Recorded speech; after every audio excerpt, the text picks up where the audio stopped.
రేవంత్ రెడ్డి తనకు ముందు అదే పదవిలో ఉన్న వ్యక్తి అయిన కేసీఆర్ను గౌరవంతో కలవడం అనేది మాత్రం ప్రజాస్వామ్య సాంప్రదాయాలకు అనుగుణంగా ఉన్న చర్యగా మనం దీన్ని చూడవచ్చు. సో రాజకీయంగా ఎలాంటి విభేదాలు ఉన్నా సంస్థాగత గౌరవం అనేది నిలబడాలనే భావనను కూడా ఇది ప్రతిబింబిస్తుంది.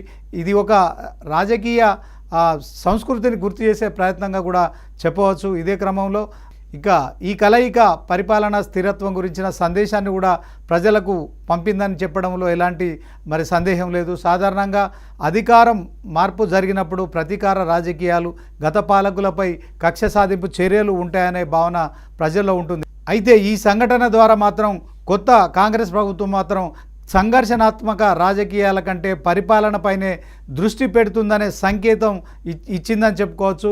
సో ప్రభుత్వం మారిన పాలన వ్యవస్థ కొనసాగుతుందని భరోసాను కూడా ఇది బలపరుస్తున్నట్టు కూడా మనకు స్పష్టంగా తెలుస్తోంది. ముఖ్యంగా పెట్టుబడిదారులు, ఉద్యోగ వర్గాలు, సాధారణ ప్రజల్లో కూడా ఈ తరహా సంకేతాలు స్థిరమైన ప్రభుత్వంపై కూడా నమ్మకాన్ని పెంచుతాయి కనుక సో రాజకీయ వ్యూహంతో ఆ కోణంలో కనుక చూసినట్టయితే రేవంత్ రెడ్డి నాయకత్వ శైలిని ఒక విశాల దృక్పథంతో చూపించే ప్రయత్నంగా కూడా భావించవచ్చు. మనం రాజకీయ ప్రత్యర్థిని పూర్తిగా